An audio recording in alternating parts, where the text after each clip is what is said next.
오늘은 정말 충격적인 사연을 가져왔습니다. 임신 7개월의 한 여성이 남편에 의해 땅에 생매장당했다가 기적적으로 살아난 이야기입니다.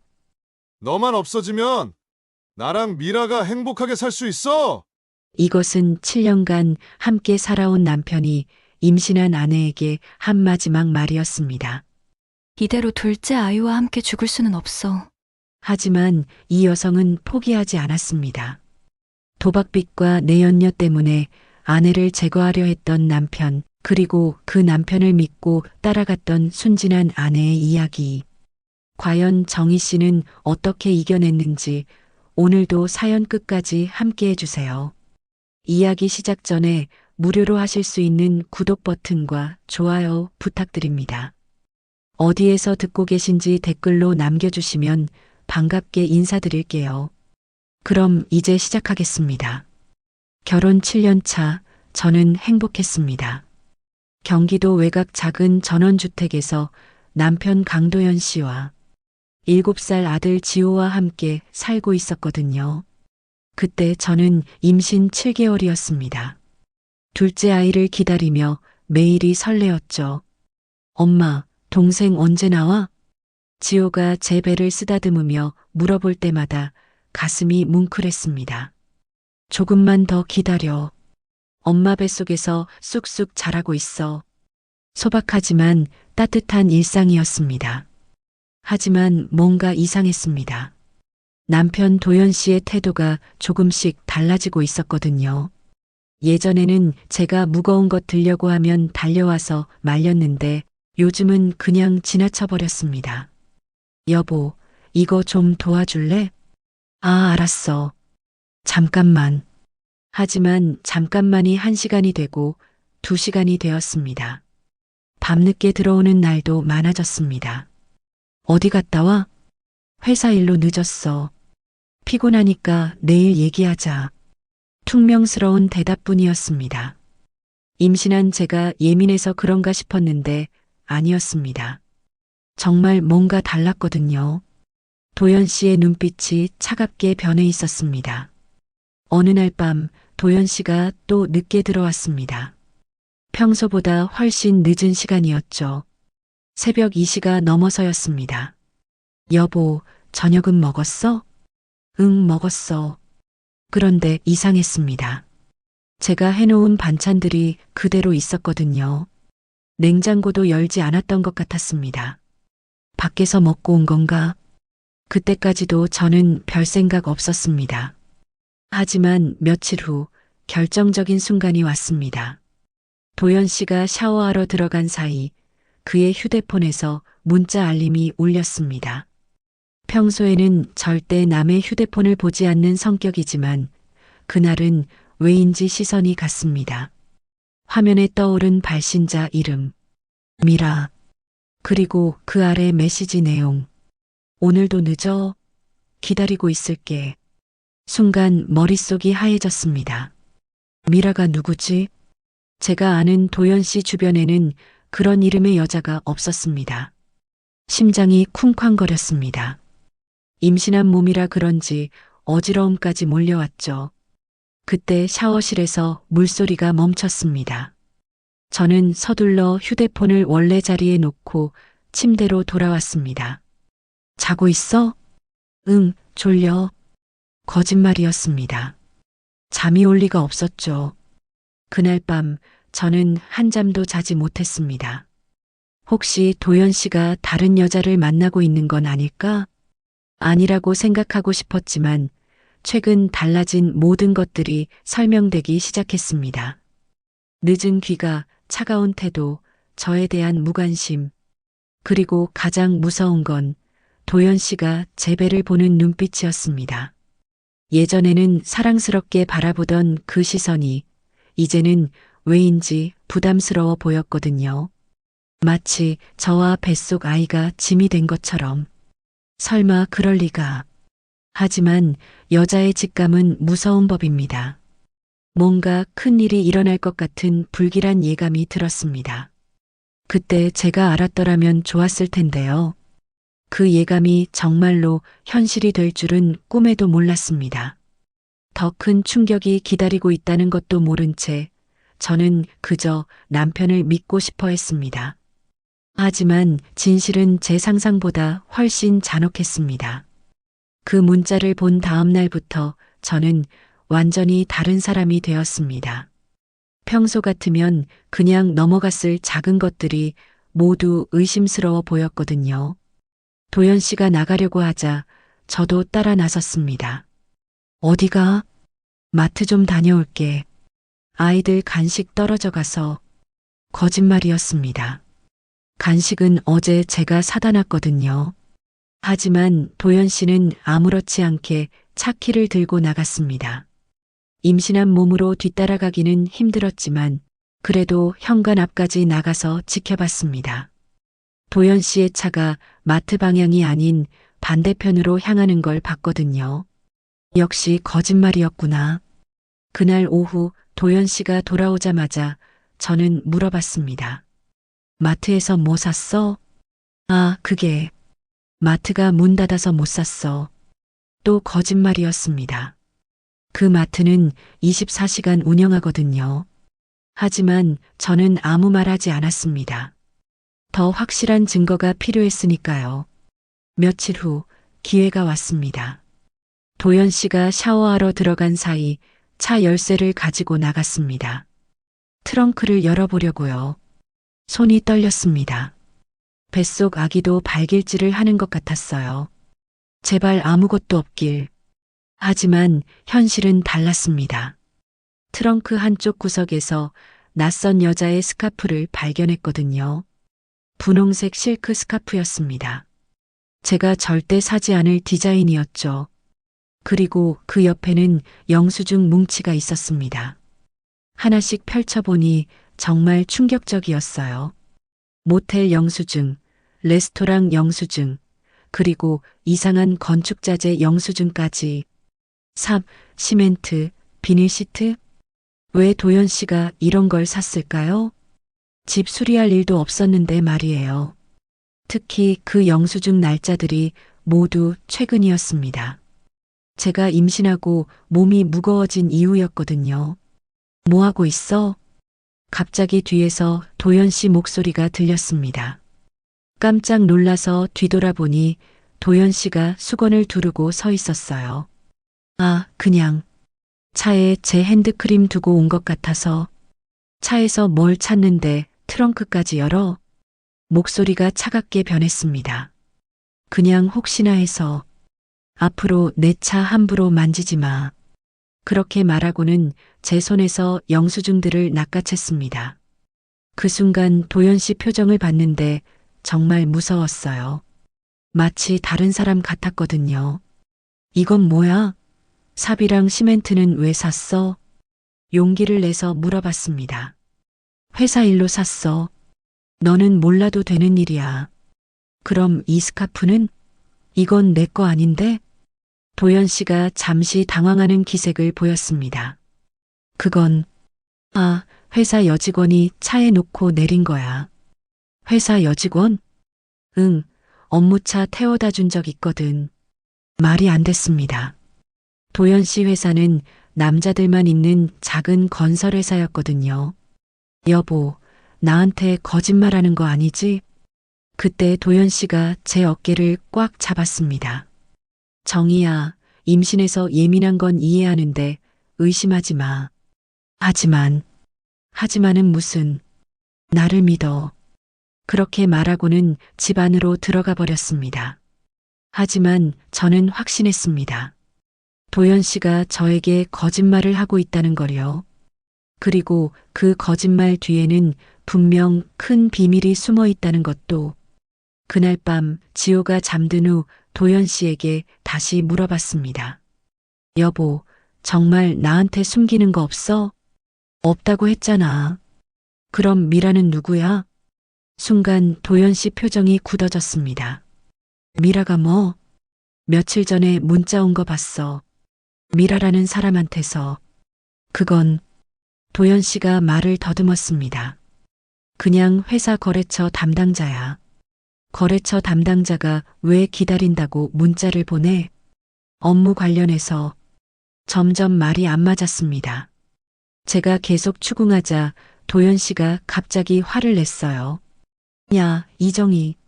임신했다고 이상한 소리 하지 마.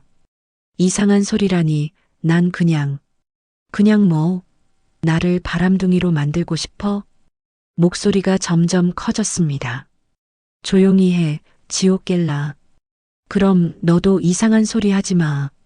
이때까지도 저는 몰랐습니다. 도연 씨가 이미 다른 여자와 깊은 관계가 되어 있다는 걸요. 그리고 그 여자 때문에 저를 없애버리려는 계획까지 세우고 있다는 것도 더 무서운 진실이 기다리고 있었습니다. 그 다음 날 저는 도연 씨를 미행하기로 결심했습니다. 임신 7개월인 몸으로는 힘들었지만 진실을 알아야 했거든요. 도연 씨가 회사 간다며 나가자 저도 서둘러 택시를 잡았습니다. 저 차 따라가 주세요. 기사님이 이상하게 쳐다보셨지만 부탁드렸어요. 도연 씨의 차는 회사 방향이 아닌 시내 번화가로 향했습니다. 역시 거짓말이었구나. 한 카페 앞에서 차가 멈췄습니다. 그리고 잠시 후 한 여자가 나타났어요. 키 큰 젊은 여자였습니다. 나이는 30대 초반 정도로 보였죠. 도연 씨가 그 여자를 보며 웃는 모습을 봤을 때 정말 충격이었습니다. 집에서는 한 번도 보여준 적 없는 따뜻한 미소였거든요. 두 사람이 카페로 들어가는 걸 지켜봤습니다. 창가 자리에 앉아서 다정하게 대화하는 모습이 보였어요. 여자가 도연 씨 손을 잡는 순간 저는 견딜 수 없었습니다. 정말이구나. 도연 씨가 바람을 피우고 있었구나. 집으로 돌아와서 기다렸습니다. 도연 씨가 저녁 때 돌아오자마자 물어봤어요. 오늘 회사에서 뭐 했어? 그냥 평상시랑 똑같지 뭐. 또 거짓말이었습니다. 혹시 나한테 할 말 없어? 도연 씨가 날카롭게 쳐다봤습니다. 무슨 말? 다른 여자 만나는 거 말이야. 순간 도연 씨 얼굴이 굳어졌습니다. 뭔 소리야? 오늘 카페에서 봤어. 젊은 여자랑 손잡고 있는 거. 이제 더 이상 숨길 수 없다는 듯 도연 씨가 한숨을 쉬었습니다. 어떻게 알았어? 그럼 정말이구나. 제 목소리가 떨렸습니다. 미안해. 하지만은 무슨 임신한 아내 두고 다른 여자를 만나? 정희야, 들어봐. 상황이 복잡해. 복잡하긴 뭐가 복잡해. 바람 피운 거잖아. 그때 도연 씨가 갑자기 소리를 질렀습니다. 그래, 맞아. 다른 여자 만나고 있어. 지호가 깜짝 놀라서 방에서 나왔어요. 엄마, 아빠 왜 싸워? 지호야, 방에 있어.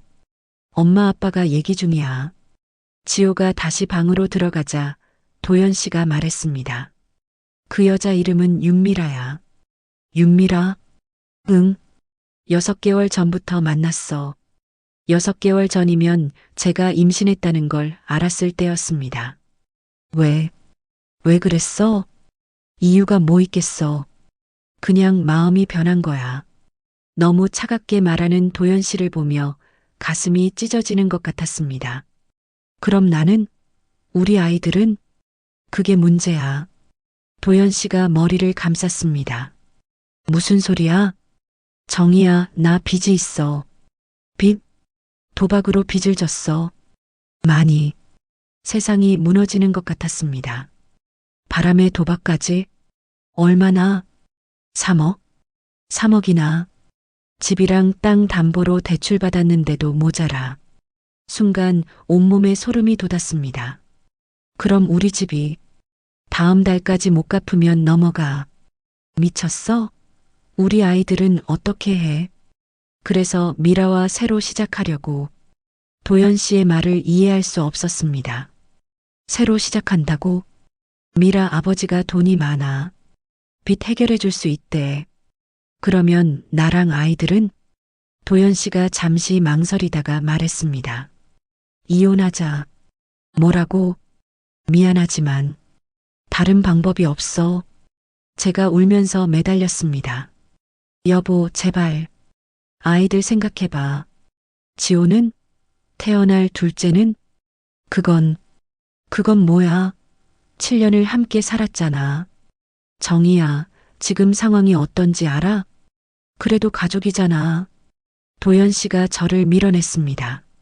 가족이라고 해서 내가 망하라는 거야? 망하는 게 아니라 함께 해결하자는 거야. 어떻게 해결해? 3억을 어떻게 해? 방법이 있을 거야. 집 팔고 대출 받고 집은 이미 담보 잡혔다고 했잖아. 도연 씨가 점점 화를 냈습니다. 그럼 뭐 어쩌라고. 나도 어쩔 수 없어. 그렇다고 가족을 버리면 돼? 그때 도연 씨가 정말 무서운 말을 했습니다. 솔직히 말하면 너만 없어지면 다 해결돼. 뭐라고? 보험금도 있고 미라와도 자연스럽게 결혼할 수 있고 온몸이 얼어붙는 것 같았습니다. 지금 무슨 소리 하는 거야? 아무 소리 아니야. 그냥 그런 생각이 들었을 뿐이야. 하지만 도연 씨의 눈빛이 달랐습니다. 정말로 저를 없애버리고 싶어 하는 것 같았거든요. 그날 밤 저는 한잠도 잘 수 없었습니다. 도연 씨의 마지막 말이 계속 머릿속을 맴돌았어요. 너만 없어지면 다 해결돼.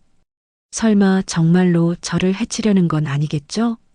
하지만 여자의 직감은 거짓말을 하지 않습니다. 뭔가 끔찍한 일이 일어날 것 같은 예감이 들었어요. 그리고 그 예감은 곧 현실이 되었습니다. 그로부터 일주일 후 도연 씨가 갑자기 말했습니다. 정희야, 오늘 밤에 나랑 드라이브 할래? 이상했습니다. 그동안 저를 피하기만 했던 도연 씨가 갑자기 드라이브를 제안하다니요. 갑자기 왜? 그동안 미안했어. 우리 대화 좀 하자. 목소리가 예전보다 부드러웠습니다. 하지만 왜인지 등골이 서늘했어요. 지호는 어떻게 해? 이모한테 맡기고 가자. 우리만의 시간이 필요해. 지호를 이모 집에 맡기고 저는 도연 씨와 함께 차에 탔습니다. 임신 7개월인 몸이라 움직이기가 힘들었지만 남편과의 관계를 회복하고 싶었거든요. 어디로 가는 거야? 조용한 곳으로. 별 보면서 얘기하자. 차는 시내를 벗어나 외곽으로 향했습니다. 점점 가로등도 없는 어두운 길로 들어갔어요. 여보, 너무 깊숙한 곳으로 가는 거 아니야? 괜찮아. 좋은 곳 알고 있어. 하지만 뭔가 이상했습니다. 도연 씨의 손이 핸들을 꽉 쥐고 있었고 턱에는 긴장한 기색이 역력했거든요. 30분쯤 달린 후 차가 멈췄습니다. 주변은 완전히 어둠에 잠긴 빈 밭이었어요. 여기가 어디야? 옛날에 자주 오던 곳이야. 기억 안 나? 거짓말이었습니다. 이런 곳에 온 적이 없었거든요. 여보, 무서우니까 다른 곳으로 가자. 잠깐만, 뭔가 가져올 게 있어. 도연 씨가 트렁크에서 뭔가를 꺼내왔습니다. 어둠 속에서 잘 보이지 않았지만 긴 막대기 같은 것이었어요. 그제서야 깨달았습니다. 트렁크에서 봤던 영수증들, 삽이랑 시멘트, 비닐 시트, 설마 온몸이 얼어붙었습니다. 여보, 그게 뭐야? 별거 아니야. 도연 씨가 제게 다가왔습니다. 그런데 표정이 완전히 달라져 있었어요. 차갑고 무서운 얼굴이었습니다. 여보, 정희야, 미안해.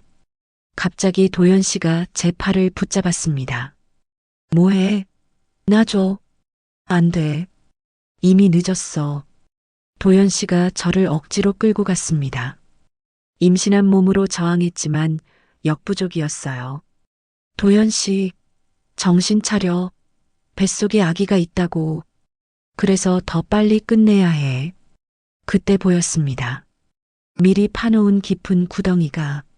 안 돼. 제발. 정희야, 정말 미안해. 하지만 다른 방법이 없어. 도연 씨가 저를 구덩이 앞으로 밀었습니다. 제발. 아이들 생각해봐. 지호는? 뱃속 아기는? 아이들은 내가 잘 키울게. 미쳤어? 정말 미쳤다고. 저는 필사적으로 저항했습니다. 하지만 도연 씨가 더 세게 밀어붙였어요. 아, 구덩이로 떨어졌습니다. 깊이는 2미터 정도 되는 것 같았어요. 여보, 제발, 나 여기서 꺼내줘. 정희야, 이게 최선이야. 도연 씨가 삽을 들었습니다. 안 돼, 안 된다고. 흙이 떨어지기 시작했습니다. 처음에는 조금씩이었는데 점점 많아졌어요. 도연 씨, 제발, 우리 아기가 죽어. 빨리 끝날 거야. 더 많은 흙이 쏟아졌습니다. 다리부터 묻히기 시작했어요. 살려줘. 제발. 미안해. 정말 미안해. 도연 씨의 목소리도 떨리고 있었습니다. 하지만 손은 멈추지 않았어요. 허리까지 흙이 차올랐습니다. 숨쉬기가 점점 힘들어졌어요. 아기가 움직이고 있어. 정말이었습니다. 뱃속 아기가 발길질하고 있었거든요. 위험을 느낀 건지 평소보다 훨씬 세게 움직였어요. 도연 씨, 마지막으로 부탁이야. 아기만이라도. 이미 늦었어. 가슴까지 흙이 차올랐습니다. 이제 정말 숨을 쉴 수 없을 것 같았어요. 지호한테 엄마가 사랑한다고 전해줘. 목까지 흙이 올라왔습니다. 마지막으로 도연 씨를 올려다봤어요. 그런데 도연 씨도 울고 있었습니다. 정희야, 정말 미안해. 안 돼. 입 안으로 흙이 들어왔습니다. 더 이상 말할 수 없었어요. 코로도 숨을 쉴 수 없었습니다. 이대로 죽는 건가? 아기와 함께? 절망적이었습니다. 뱃속 아기가 마지막 발길질을 하는 게 느껴졌어요. 미안해, 아가. 엄마가 지켜주지 못해서. 의식이 흐려졌습니다. 그때 도연 씨의 마지막 말이 들렸어요. 이제 끝났다. 발소리가 멀어져 갔습니다. 자동차 시동 소리, 그리고 완전한 정적. 저는 차갑고 축축한 흙더미 속에 혼자 남겨졌습니다. 하지만 아직 죽지 않았어요. 숨은 막혔지만 의식은 남아 있었거든요. 아니야. 이렇게 죽을 수는 없어. 지호가 기다리고 있어. 뱃속 아기도 살려야 해. 마지막 힘을 다해 손을 움직였습니다. 흙벽을 긁어대며 공간을 만들려고 했어요. 그런데 그때였습니다. 뭔가 이상한 소리가 들렸거든요. 농기계 소리 같았는데 정말 기적이 일어날 수 있을까요? 농기계 소리가 점점 가까워졌습니다. 저는 마지막 힘을 다해 손가락을 움직였어요. 흙틈 사이로 조금이라도 공간을 만들어야 했거든요. 뱃속 아기가 계속 발길질하고 있었습니다. 살아야 해. 꼭 살아야 해. 그런데 농기계 소리가 멈췄어요. 제발, 제발 여기 있다는 걸 알아줘. 얼마나 지났을까요? 갑자기 위쪽에서 목소리가 들렸습니다. 이상하네. 여기 흙이 왜 이렇게 파여 있지? 나이 든 남자 목소리였어요. 저는 필사적으로 손을 움직였습니다. 흙을 긁는 소리를 내려고 했거든요. 뭔 소리지? 목소리가 더 가까워졌습니다. 여보세요? 혹시 누가 있어요? 김노인이었습니다. 이 근처에서 농사 짓는 67세 할아버지였어요. 새벽에 농기계를 몰고 오시다가 이상한 소리를 들으신 거였죠. 저는 온 힘을 다해 손을 움직였습니다. 아, 이게 뭐야? 사람이 묻혀있네. 김노인이 깜짝 놀라시며 소리쳤어요. 여보세요? 살아있어요? 저는 대답할 수 없었습니다. 입안이 온통 흙투성이었거든요. 하지만 손가락은 계속 움직였어요. 아이고, 큰일 났네. 잠깐만 기다려요. 김노인이 급하게 삽을 가져오셨습니다. 금방 파내드릴게요. 조금만 참아요. 삽질 소리가 들렸습니다. 처음에는 조심스럽게, 그 다음에는 급하게. 아이고, 임신한 여자네. 이게 무슨 일이야? 김 노인이 제 얼굴을 보시고 놀라셨어요. 더 빠르게 흙을 파내기 시작하셨습니다. 숨 쉴 수 있어요? 조금만 더. 드디어 제 머리와 목이 완전히 드러났습니다. 크악. 처음으로 숨을 크게 들이마셨어요. 차가운 새벽 공기가 폐로 들어오는 순간 정말 살아있다는 걸 느꼈습니다. 괜찮아요? 의식 있어요? 네. 감사합니다. 목소리가 간신히 나왔어요. 김 노인이 계속 흙을 파내셨습니다. 어깨, 가슴, 배까지 드러났을 때였어요. 아이고, 임신하셨네. 아기는 괜찮아요? 그 순간 뱃속에서 강한 발길질이 느껴졌습니다. 아기가 움직여요. 다행이다. 빨리 병원 가야겠어요. 김 노인이 저를 완전히 구덩이에서 끌어내셨어요. 땅 위에 누워서 하늘을 보는 순간 눈물이 쏟아졌습니다. 살아있다는 게 이렇게 감사할 줄 몰랐어요. 누가 이런 짓을 했어요? 김 노인이 물어보셨지만 저는 대답할 수 없었습니다. 남편이 했다고 어떻게 말해요? 일단 병원부터 가요. 119 불러야겠어. 아니에요. 제가 급하게 말렸습니다. 왜요? 응급실 가야 해요. 그 사람이 또 올 수도 있어요. 김 노인이 제 말을 이해하신 것 같았어요. 그럼 제가 직접 데려다 드릴게요. 김 노인의 트럭을 타고 병원으로 향했습니다. 가는 동안 저는 계속 뱃속을 만졌어요. 아기가 살아있다는 걸 확인하고 싶었거든요. 아가야, 괜찮지? 엄마가 지켜낼게. 병원에 도착해서 응급실로 들어갔습니다. 임신부 응급환자입니다. 의사 선생님들이 달려왔어요. 어떻게 된 거예요? 흙에 묻혀 있었어요. 질식 위험이 있을 수 있어요. 바로 검사가 시작됐습니다. 초음파를 찍어보니 아기 심장 박동이 정상이었어요. 다행히 아기는 괜찮습니다. 하지만 산모가 많이 놀라셨네요. 정말 괜찮아요? 네, 기적이에요. 조금만 더 늦었으면 위험했을 거예요. 그때 김 노인이 제 손을 잡으셨습니다. 정말 다행입니다. 하늘이 도우신 거예요. 할아버지 덕분이에요. 정말 감사해요. 무슨 말씀을. 당연한 일 했을 뿐이에요. 의사 선생님이 물어보셨어요. 보호자에게 연락드려야 하는데. 아니요. 연락하면 안 돼요. 왜요? 남편분께는 알려드려야죠. 저는 울면서 말했습니다. 남편이 저를 묻었어요. 의사 선생님과 김 노인이 깜짝 놀라셨어요. 뭐라고요? 남편이 저를 죽이려고 땅에 묻었어요. 그래서 경찰에도 신고하면 안 돼요. 이게 무슨... 김 노인이 화를 내셨어요. 그런 나쁜 놈이 어디 있어. 당장 신고해야지. 안 돼요. 그러면 저와 아기가 더 위험해져요. 저는 간절히 부탁드렸어요. 일단 아무도 모르게 해주세요. 제가 죽은 걸로 알고 있게 해주세요. 의사 선생님이 고민하시다가 말씀하셨어요. 알겠습니다. 하지만 안전한 곳으로 피해야 해요. 김할아버지, 혹시... 물론이죠. 우리 집에서 지내세요. 김 노인이 흔쾌히 허락해 주셨어요. 그날부터 저는 김 노인 집에서 숨어 지냈습니다.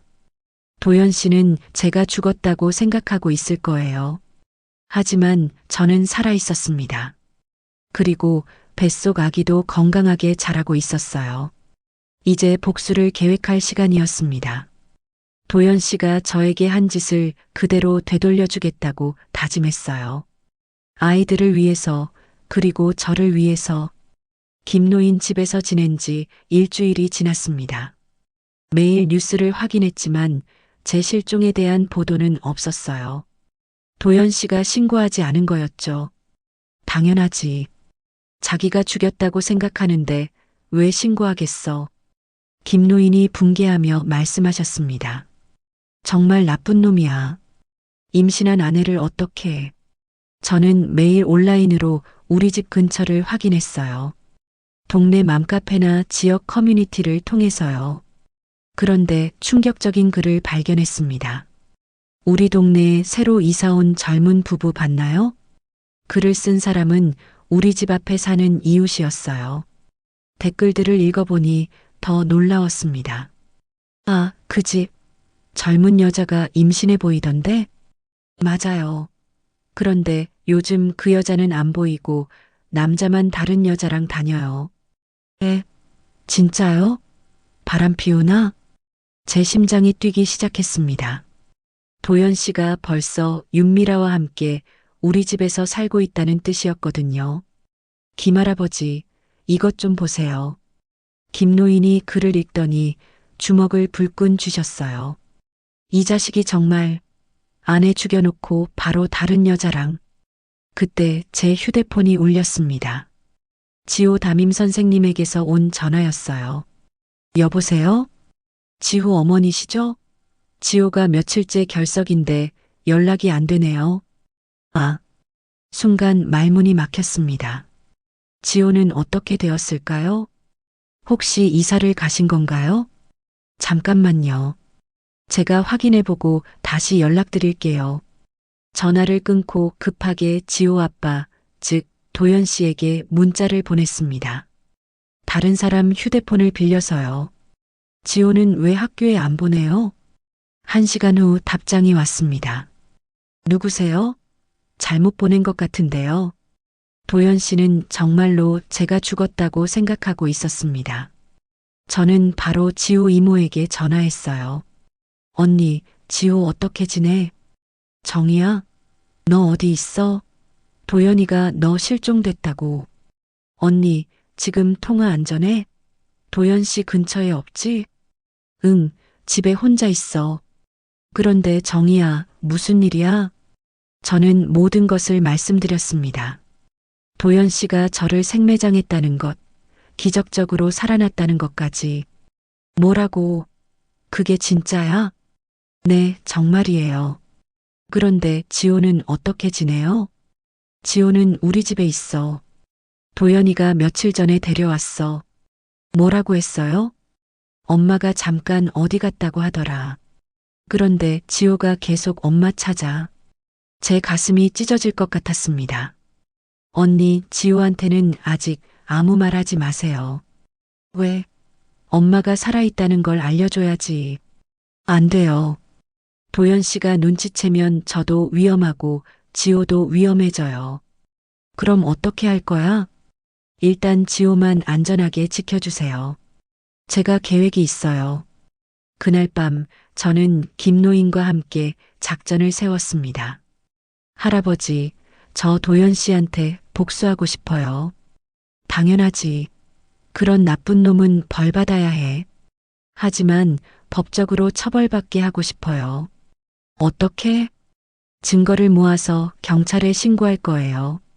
김노인이 고개를 끄덕이셨습니다. 그게 좋겠다. 내가 도울 수 있는 일이 있으면 뭐든지 말해. 감사해요. 일단 제가 살아있다는 걸 아무도 모르게 해야 해요. 그럼 당분간 여기서 지내. 그리고 도연 씨 행동을 관찰해야 해요. 저는 매일 온라인으로 도연 씨를 감시했습니다. 동네 커뮤니티, SNS, 심지어 부동산 사이트까지 확인했어요. 놀라운 사실을 발견했습니다. 도연 씨가 우리 집을 매물로 내놓았더라고요. 금매, 전원주택 헐값에 판매합니다.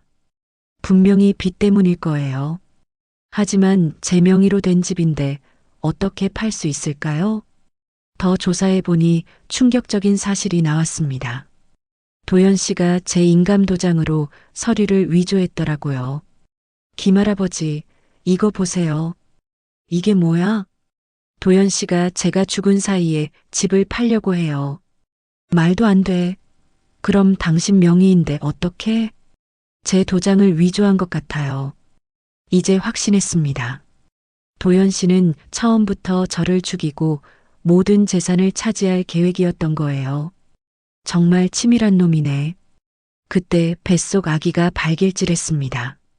제 배를 보니 많이 불러 있었어요. 임신 8개월이 되어가고 있었거든요. 아가야, 조금만 더 참아. 엄마가 아빠한테 벌 받게 할 거야. 김노인이 제 배를 보며 걱정스럽게 말씀하셨어요. 출산은 어떻게 할 거야? 병원에서 할 수 없을 것 같아요. 신분 확인되면 들통날 거예요. 그럼 어떻게? 조산사 할머니 찾아봐야겠어요. 다행히 김노인이 아는 조산사 할머니가 계셨어요. 70세 넘은 분이었지만 아직도 가끔 출산을 도와주신다고 했거든요.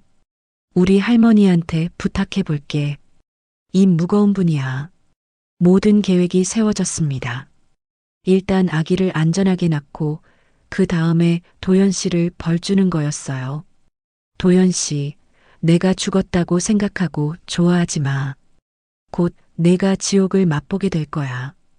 복수는 이제부터 시작이었습니다. 한 달이 지났습니다. 그동안 저는 철저하게 증거를 수집했어요. 김노인이 큰 도움을 주셨거든요. 정희야, 오늘도 그 자식 집 앞 다녀왔어. 뭐 특별한 거 없었어요? 윤미라라는 여자가 또 왔더라. 아예 이사 온 것 같아. 김노인은 매일 우리 집 근처를 돌아다니셨어요. 도연 씨와 윤미라의 행동을 관찰하기 위해서였죠. 오늘은 뭔가 다르더라. 어떻게요? 둘이 크게 싸우는 소리가 들렸어. 싸웠다고요? 응, 돈 문제 때문인 것 같더라. 저는 온라인으로도 계속 조사했습니다. 도연 씨의 SNS 계정을 찾아서 친구 목록을 뒤졌어요. 윤미라의 계정도 찾았거든요. 놀라운 건 윤미라가 자주 업로드하는 사진들이었습니다. 우리 집에서 찍은 사진들이 많았어요. 여기가 우리 새 집이에요. 너무 예쁘죠? 제가 임신했을 때 꾸며놓은 인테리어를 자랑하고 있었습니다. 정말 뻔뻔하네. 더 화가 난 건 제 옷까지 입고 있는 사진이었어요. 임신 전에 제가 아끼던 원피스를 입고 웃고 있었거든요. 아, 정말 참을 수 없어. 그때 김노인이 중요한 정보를 가져왔습니다. 정희야, 큰일 났어. 왜요? 무슨 일이에요? 도연이가 지호를 데려갔어. 뭐라고요? 지호 이모한테 전화해봐. 급하게 지호 이모에게 전화했습니다. 언니, 지호가 어떻게 됐어요? 정희야, 미안해. 도연이가 갑자기 와서 지호를 데려갔어. 무슨 소리예요? 지호 엄마가 사고로 죽었으니까 이제 자기가 키우겠다고 하더라. 가슴이 철렁 내려앉았습니다. 지호가 뭐라고 했어요? 울면서 엄마 찾았어. 그런데 도연이가 다시는 엄마 못 본다고. 더 이상 들을 수 없었어요. 언니, 지호가 어디 있는지 아세요? 글쎄, 집으로 데려갔을 거야. 전화를 끊고 바로 김노인께 말씀드렸어요. 할아버지, 이제 더 이상 기다릴 수 없어요. 뭔 소리야? 지호를 구해야 해요. 그리고 도연 씨를 당장 처벌받게 해야 해요. 김노인이 고개를 끄덕이셨습니다. 그래, 이제 행동에 나서야지. 하지만 증거가 더 필요해요. 어떤 증거? 생매장 현장 사진이랑 도연 씨가 저를 묻었다는 증명. 김노인이 말씀하셨어요. 그럼 내가 증인이 되어줄게. 정말요? 당연하지. 내가 널 구해낸 사람이잖아. 감사해요. 그런데 더 확실한 증거가 있으면 좋겠어요. 그때 아이디어가 떠올랐습니다. 할아버지, 혹시 그날 밤 그 구덩이 사진 찍어두신 거 없어요? 아, 그거 있어. 김노인이 휴대폰을 꺼내셨어요. 경찰에 신고하려고 찍어뒀거든. 사진을 보니 확실한 증거였어요. 깊이 2m 정도의 구덩이, 그리고 흩어져 있는 흙더미. 이거면 충분해요. 이제 도연 씨의 통화 내용을 녹음해야 했습니다. 할아버지, 제가 도연 씨한테 전화해 볼게요. 위험하지 않을까? 다른 사람 폰으로 할게요. 번호 바꿔서 새 휴대폰을 사서 도연 씨에게 전화했습니다. 여보세요? 도연 씨 맞죠? 네, 그런데 누구세요? 경찰청 수사과입니다. 부인 실종 신고 건으로 연락드렸어요. 아, 그 건은 혹시 마지막으로 부인을 본 게 언제죠? 그게 한 달 전쯤인데요. 어디서 보셨나요? 집에서요. 그 이후로는 연락이 안 되나요? 도연 씨가 잠시 망설이더니 말했어요. 사실 아내랑 싸우고 나서 집을 나간 것 같아요. 싸움 이유가 뭐였나요? 개인적인 문제였어요. 혹시 부인이 위험에 처할 만한 일이 있었나요? 그때 도연 씨가 실수했어요. 아니요. 저는 아무것도 안 했어요. 아무도 의심하지 않았는데 갑자기 변명을 한 거였죠. 저희가 뭔가 했다고 말씀드린 적 없는데요. 아, 그게 아니라 혹시 부인에게 해를 끼친 일이 있나요? 없어요. 정말 없다고요. 목소리가 떨리고 있었어요. 알겠습니다. 조만간 직접 찾아뵙겠어요. 전화를 끊고 녹음 파일을 확인했습니다. 완벽했어요. 도연 씨가 명백히 당황하는 모습이 녹음되어 있었거든요.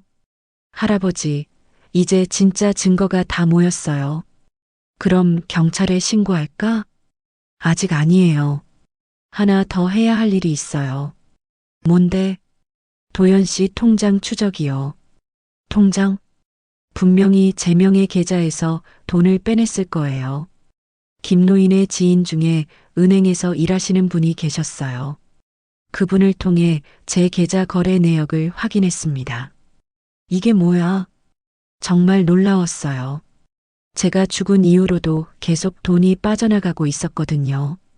2천만 원, 1천만 원, 500만 원. 모두 도연 씨가 제 카드로 인출한 거였어요. 이 자식이 정말. 김노인이 화를 내셨어요. 아내 죽여놓고 돈까지 훔치다니. 이제 모든 준비가 끝났습니다.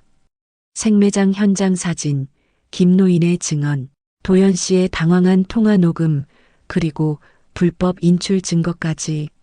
할아버지, 이제 도연 씨를 끝장낼 때가 왔어요. 복수의 시간이 다가오고 있었습니다. 드디어 D-데이가 왔습니다. 임신 9개월, 출산을 앞둔 시점이었어요. 하지만 복수를 먼저 완성해야 했습니다. 할아버지, 오늘 시작해요. 정말 괜찮겠어? 몸이 힘들 텐데. 괜찮아요. 이제 더 이상 미룰 수 없어요. 먼저 도연 씨의 은닉 계좌를 추적했습니다. 제가 죽었다고 생각한 도연 씨는 방심하고 있었거든요. 할아버지 지인분 도움으로 찾았어요. 어디에 숨겨뒀어? 제 명의로 만든 비밀 계좌예요. 거기에 5천만 원이 들어있어요. 도연 씨가 제 신분증으로 만든 계좌였습니다. 아마 제가 죽은 후에 쓰려고 모아둔 돈이겠죠.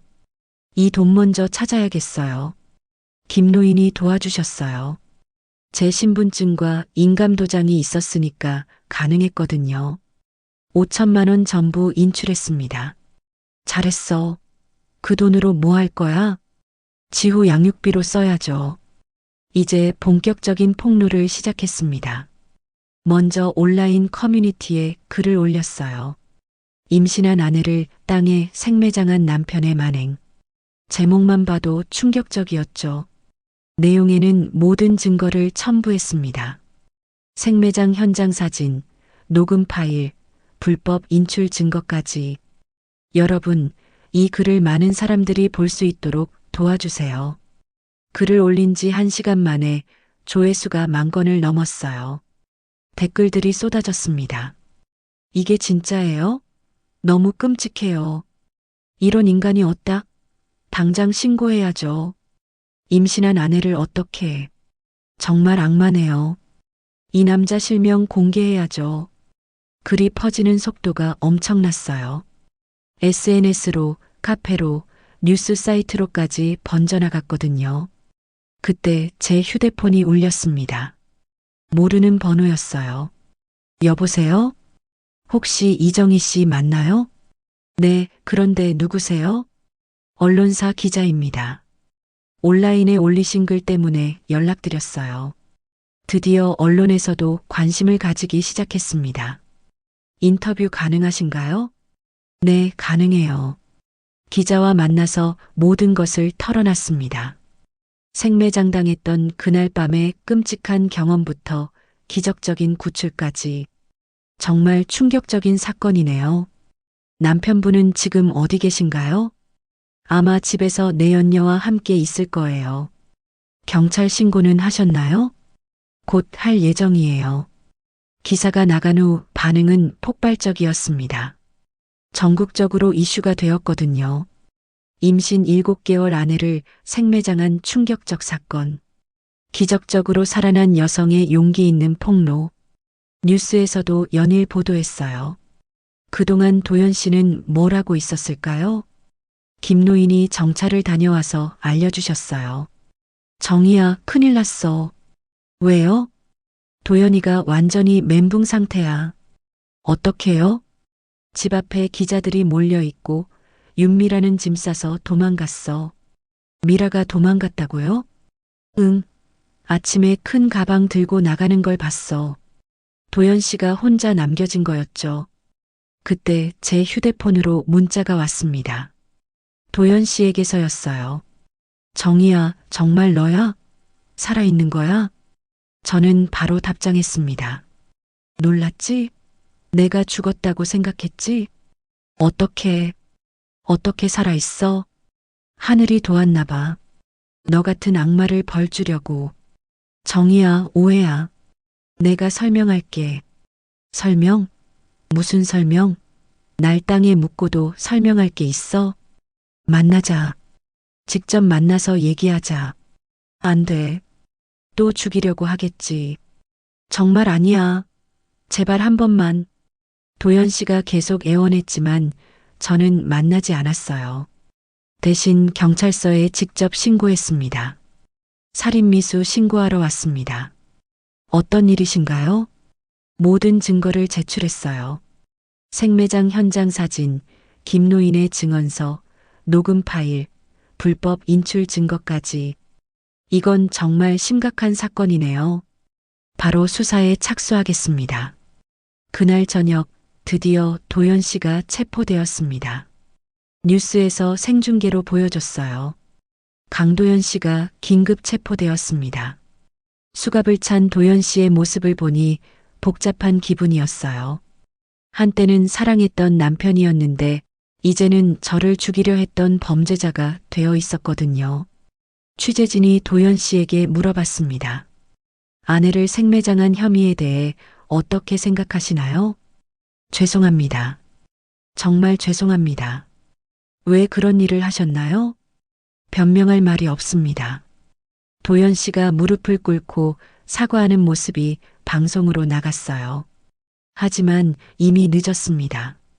댓글창에는 분노한 사람들의 메시지가 쏟아졌거든요. 사과로 되는 문제가 아니죠. 임신한 아내를 어떻게 그럴 수가. 무기징역 받아야 해요. 윤미라도 다음날 체포되었습니다. 방조 혐의였어요. 저는 아무것도 몰랐어요. 하지만 도연 씨와 함께 보험금을 노렸다는 증거가 나왔거든요. 모든 것이 계획된 범죄였던 거였어요. 이제 법정에서 최종 판결만 남았습니다. 저는 김노인과 함께 지켜봤어요. 정희야, 정말 잘했어. 용기 있게 싸워서. 할아버지 덕분이에요. 할아버지가 아니었으면 저는 정말 죽었을 거예요. 정의는 반드시 승리한다는 것을 깨달았습니다. 비록 늦었지만 말이에요. 6개월 후 드디어 재판의 날이 왔습니다. 그동안 저는 건강한 딸을 출산했어요. 조산사 할머니 도움으로 김노인 집에서 안전하게 나왔거든요. 엄마, 동생 정말 예쁘다. 지호가 제 품에 안긴 아기를 보며 웃었습니다. 지호는 제가 살아있다는 걸 알고 얼마나 기뻐했는지 몰라요. 엄마가 죽었다고 해서 너무 슬펐어. 미안해, 지호야. 엄마가 너를 지키려고 그랬어. 법정에 들어서는 순간 긴장이 되었습니다. 도연 씨와 윤미라가 피고석에 앉아 있었어요. 도연 씨는 완전히 초췌해져 있었습니다. 6개월 동안 구치소에서 지내면서 많이 야위었더라고요. 윤미라도 예전의 당당함은 온데간데 없었어요. 판사님이 재판을 시작했습니다. 피고인 강도연 씨, 아내 이정희 씨를 생매장한 혐의에 대해 어떻게 생각하십니까? 죄송합니다. 변명의 여지가 없습니다. 도연 씨가 고개를 숙였어요. 피고인 윤미라 씨는 어떻습니까? 저는 정말 몰랐어요. 하지만 증거는 명확했습니다. 둘이 함께 보험금을 노리고 계획했다는 통화 녹음까지 나왔거든요. 검사님이 말씀하셨어요. 임신한 아내를 생매장한 것은 계획적 살인미수입니다. 피해자는 기적적으로 생존했지만 정신적 트라우마는 평생 갈 것입니다. 특히 뱃속 아이까지 위험에 빠뜨린 점은 용서받을 수 없습니다. 제가 증인석에서 증언할 차례였어요. 그날 밤 일을 말씀해 주세요. 남편이 드라이브 하자고 해서 따라갔는데 목소리가 떨렸습니다. 그날의 기억이 생생하게 떠올랐거든요. 흙이 점점 올라와서 숨을 쉴 수 없었어요. 뱃속 아기가 발길질하는 게 느껴졌는데 이대로 죽으면 안 된다고 생각했어요. 법정이 조용해졌습니다.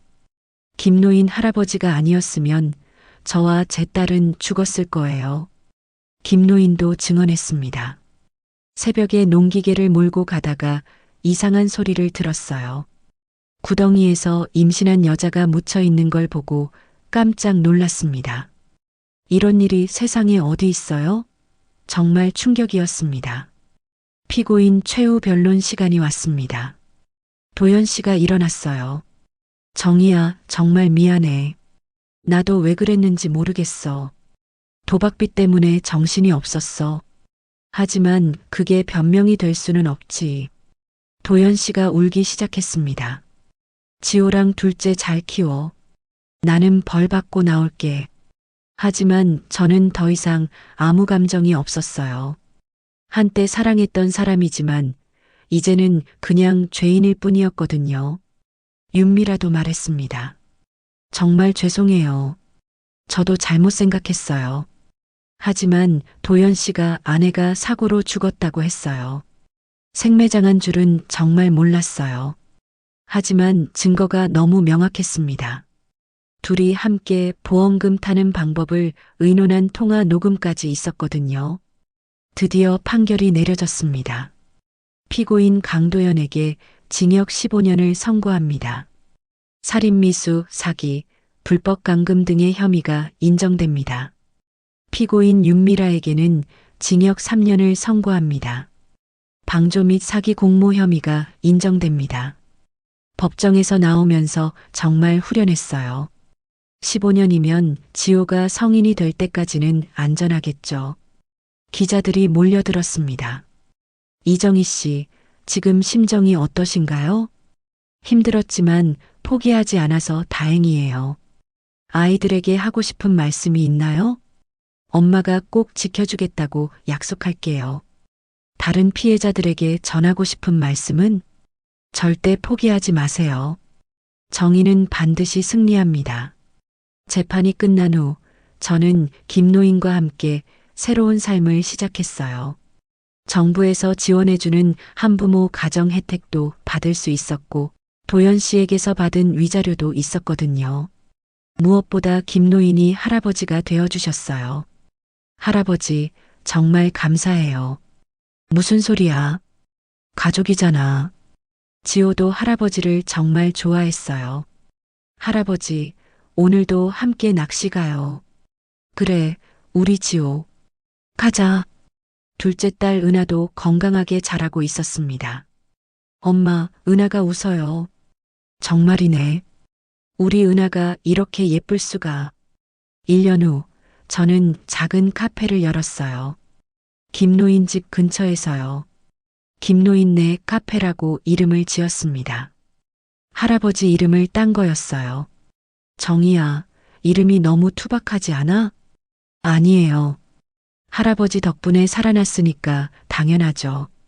카페에는 제 이야기를 듣고 온 손님들이 많이 왔어요. 정말 용감하세요. 어떻게 그런 일을 이겨내셨어요? 포기하지 않으면 길이 보여요. 아이들이 정말 예쁘네요. 감사해요. 이 아이들 때문에 버틸 수 있었어요. 어느 날 지호가 물어봤어요. 엄마, 아빠는 언제 와? 아빠는 나쁜 일을 해서 벌 받고 있어. 그럼 우리는 할아버지랑 함께 행복하게 살 거야. 지호가 고개를 끄덕였어요. 난 할아버지가 더 좋아. 이제 정말 평화로운 일상이었습니다. 아침에 카페 문을 열고 손님들을 맞이하고 저녁에는 아이들과 함께 시간을 보내는, 가끔 악몽을 꾸기도 하지만 이제는 무섭지 않아요. 제가 이겨냈으니까요. 그리고 무엇보다 사랑하는 사람들이 제 곁에 있으니까요.